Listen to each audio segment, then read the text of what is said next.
Today, I'm taking you into a new journey, a journey of renovating a T4 apartment in Lisbon city center in the Bairro da Estrela. We renovated an apartment and spent 30,000 euros. Let's take a look of, I'm gonna walk you through what we did, and on the very end, I'm gonna show you the Excel file with all the numbers of this renovation, so you get a sense of how renovations can cost and how things truly add up. So let's go, pack our bags, and let's go to Lisbon.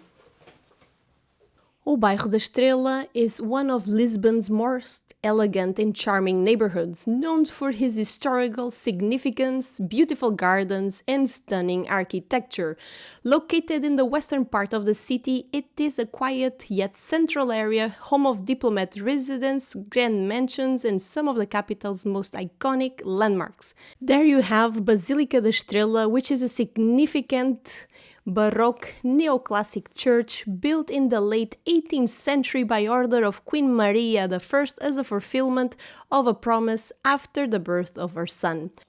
Something great about Bairro da Estrela is going to have its own metro station, and in this case the metro station is super close from the apartment that we are renovating. But let's go and see this apartment. It's a historical building. You can see everything is with tiles. The front is also with tiles. But let me just show you how we found this apartment before the renovation. The previous tenants left it in, I would say, pretty bad shape. Very antiquated. As you can see, the bathroom needs some updating. The kitchen definitely needs a lot of love, starting from that floor all the way to the cabinets and replacing that gas tank, because it doesn't make any sense to have it right now.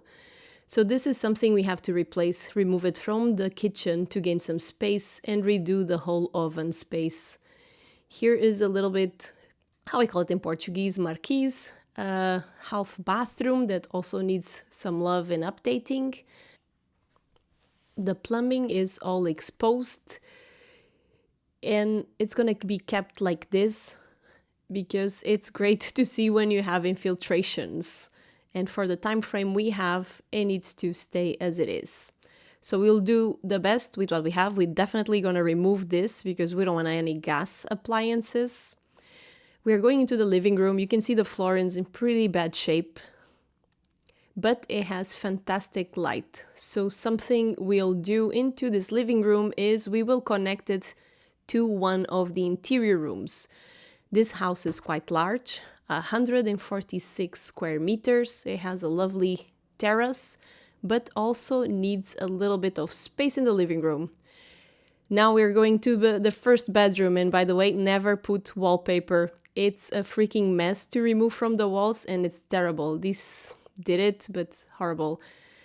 This room is in terrible shape. Seems like it was never repainted. It's full of holes. This one has a massive collar, which is going to be a pain to repaint. And also, please don't do this. If you're a tenant, do not remove things like this. It's a lot of work and money spent patching up walls. But it needs to be done as well. This is the fourth room.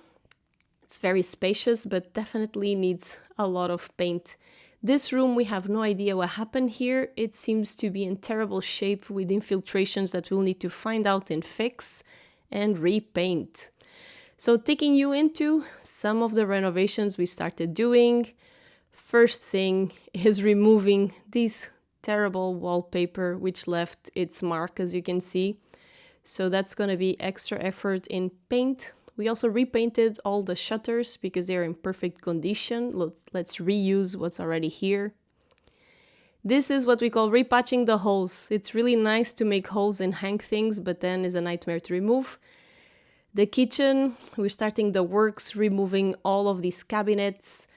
The living room, we need to put insulation in the ceiling because we got reports from the owner that they can hear the people above. Trash is definitely a problem when you renovate. You need to get it pick up, you need to call camera for that. Things are looking much better now. They are painted, as you can see. It looks really nice. This is the work to put the insulation in the ceiling and drywall. It's really needed for insulation. It's very worth it. There's an insulation. Here's how it's looking after the insulation was applied. This is the mechanism we use to put the drywall on the ceiling. Here it's patched up, looking better. This is the final end. This is how it looks after fully renovated. We did the opening, jointed one interior room with a living room, kitchen all white because it's better to be neutral. The floor as well, it's much better than what was there. Here it is, all the bedrooms looking much nicer and clean. This was in 1 month. It was a lot of effort to paint these walls that had really a lot of damage. The bathroom took a little upgrade. If you're getting value out of this video, don't forget to show some love to the YouTube algorithm by liking this video and subscribing. Let me know in the comments what you're thinking so far of this renovation, and as well, if you want to hear about the course we are creating about renovating property costs and how to do the due diligence when you find your love property, subscribe to the newsletter in the comments. Let's take a look of how did we manage to spend 30,000 on this renovation. And before that, if you're interested in this apartment, is actually right now for rent. You can see it in the link down below in the description, but let's go into the details. In this renovation of 146 square meters of a T4 in Lisbon city center. First of all, before we do anything structural, we always consult with a civil engineer to tell us what's possible and what's not, and how much it will cost if it's actually possible.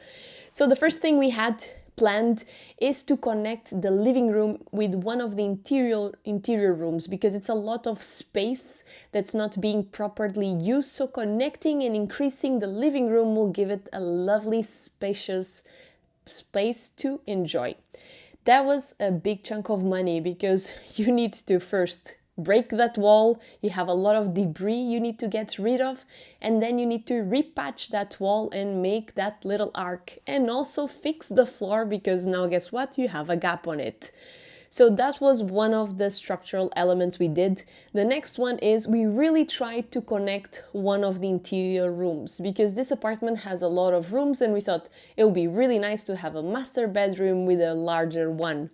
But it turned out, after peeling the wall and taking all the plaster, the civil engineer looked at it and said cost benefit is really high and it can be structurally is not the best idea because it's an old building and you don't want to be removing any wall. So he advised us against it. So we had already taken all the plaster to see how it was looking. We had to replaster it back again. These are some of the costs that you have unexpectedly when you're doing things in old buildings and houses, and you need to account for those expenses as well. We had the doors. All the doors were in good shape, meaning they are solid wood, and the shutters as well, but they need some paint.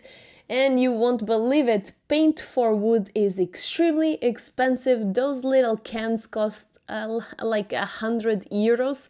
So you spend a lot of money, but at least you're using good quality materials. Next, we had to update the electrical system. We had to do a lot of rewiring, especially in the kitchen, because we moved everything to electrical, so that was a big chunk of money there, as well as a new electrical panel. We had to redo all the switches and the lights and the power outlets, and so it adds up pretty quickly, as you can see. It started out as just let's give an uplift to this apartment, but once you get started, you want to do things well. And one thing that we do is we use high quality materials. We do not skip on the materials, because when we do a renovation, we are thinking about something that's going to last for the next 50 years. We are not doing here a buy and flip where you're just trying to do the absolute minimal. We're doing high quality renovations that last. Next, what do we have? We have the plumbing. We had not a water heater, but a gas heater, and nobody really likes those. They can be dangerous, so we just wanted to get out of the gas and put an electrical one. But that tank is huge, and putting it in the kitchen didn't look good at all. So we had to remove it, put it in the second bathroom and redo the plumbing to get the water into there. And that was much more time and money that we expected, but is something that's gonna last a long time, and visually it looks much better in the kitchen. So that was where we spent a lot of money there. As well, doing the upgrades on the kitchen, it looks like it might not be a lot, but then you adapt the faucets, you adapt the window or that glass thing you put so the water doesn't come out, and all the furniture and the mirror, it quickly adds up. I don't think folks realize that things add up pretty quickly, the materials and the labor.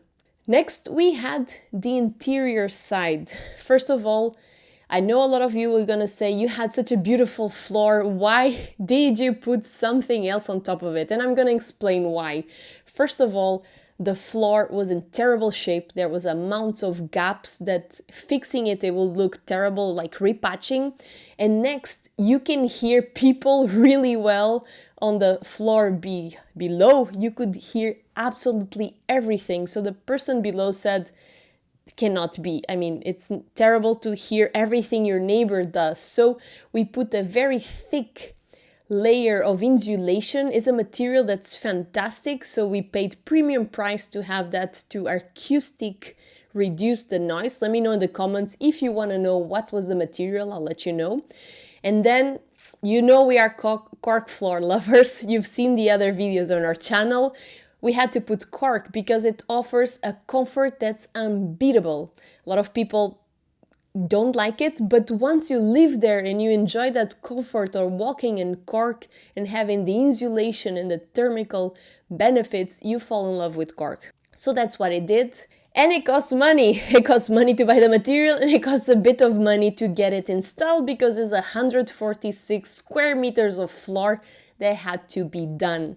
What do we have as well? We had to do an intervention on the living room because, again, the owner reported that I hear absolutely everything from the floor above when folks are watching TV. I can almost know which TV show they're watching, and that's disturbing to say the least. So we said, okay, so what we can do is we can put insulation on the top. We bought a really good premium material to make it acoustically sound, and put drywall. That's the only way we can go around that. And it seemed like a trivial thing, but when you add up all the materials, the cost of labor to do it properly and paying attention to the details, it adds up pretty quickly. A big chunk of money, as you can imagine with a house of this dimension, is to paint. But the most painful thing is, especially I'm leaving it to the tenants, when you remove things from the walls, I mean, be careful because otherwise you're gonna lose deposit money, because these folks removed, like, I don't know what to call it. They left huge holes. And the thing is, it costs money and time because you need to put this pasta, this thing in it. You need to sand it, you need to wait for it to dry, then you need to paint it once, and then you need to paint it twice. So it is painful. And another thing is, with the paint, we do not go cheap there. We are buying high quality paints that are gonna insulate impermeability in the walls and last a long time. We feel that is worth it, and it's gonna give a sense of quality and a little bit of luxury these paints have. Next, we had the kitchen. And in the kitchen, we went with IKEA, and I'm gonna explain why did we choose IKEA, because you could go with other premium materials and other companies, but the fact is they take a really long time. They take a long time to give you a budget. They give you a long time to install and deliver the materials. And nothing beats IKEA, where you can order one day and pick it up the next or go on the same day. Is it the absolute best? Probably not, but they do one thing that's unbeatable, which is convenience. And it looks pretty well when you get it installed. And if something it doesn't look good in a couple of years, you can just replace that piece and you're done. So that's why we went with IKEA, because of the convenience factor. If I had an equal high quality level brand that will deliver these materials to me in the same time as IKEA, I will definitely go with them because I'm looking for long lasting. But in this case, it simply doesn't exist that I know of. Let me know in the comments if you have recommendations. I would love to hear it. Next is appliances. when you want the best, you need to pay for it, so it is what it is. Next, we have heating and cooling. Believe it or not, this is not something folks do a lot, to put air conditioning in their apartments in Lisbon, but here the landlord is looking for comfort, so he wants to invest in the comfort of his tenants, so we had installed 2 air conditionings. Next is debris removal. Yes, that costs money because you're doing it in the 3rd floor in the middle of the city of Lisbon. And next, you have cleaning on the end. You have a lot of debris and you need a deep cleaning. And this adds up pretty quickly. As you can see, 30,000 euros spent in 1 month to give an uplift to this apartment. I hope you enjoyed this video. I wanted to give you an idea what it takes and how much it costs to renovate in Portugal. Sometimes folks have the impression that it's cheaper than it actually is. I wanted to bring to the light that if you want things that last for the next decades, you need to spend money in good quality materials, and sometimes you need to spend a little extra time to do things properly. Thank you so much for watching. Let me know in the comments what you thought. Until the very next time.